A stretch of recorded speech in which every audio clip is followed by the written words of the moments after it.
As long as I can remember, I was hustling. I remember going to my dad while he was playing poker with his buddies and saying, "Dad, I need some new sneakers." And he looked at me, looked at my feet, and he goes, "Those tennis shoes you got on, they work. When you have a job, you can buy whatever you want." And one of his buddies that had to be drunk was sitting at the poker table with him, and he goes, "Hey, I got something you can sell. I got all these boxes of garbage bags. Why don't you sell them in the neighborhood, and then you can take the money you make and buy your sneakers?" He had these boxes that he sold to me for $3.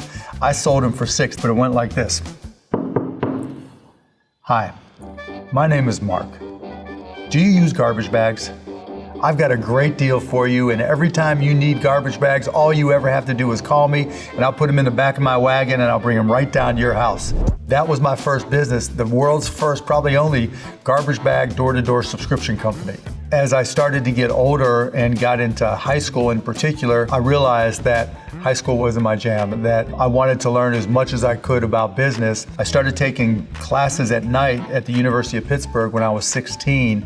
And then when I was 17, I dropped out of high school altogether and went to Pitt full time. That's where things really started to happen for me.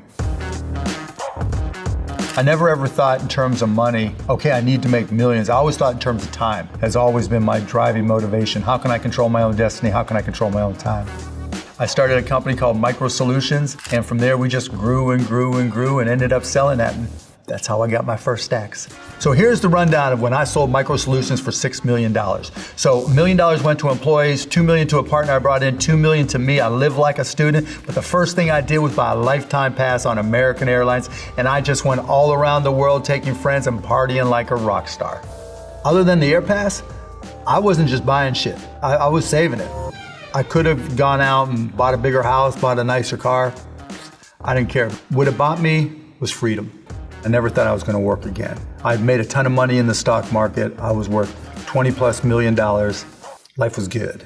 Then one of my buddies from college, Todd Wagner, sat down with me, and this was in 1995. He was like, "You know, there's this whole new thing called the internet. There's got to be a way we can use this to listen to Indiana basketball." We set up this website called AudioNet, and the next thing you know, video comes along, and we turned it into a company called broadcast.com. And so we started what turned out to be the very first streaming company.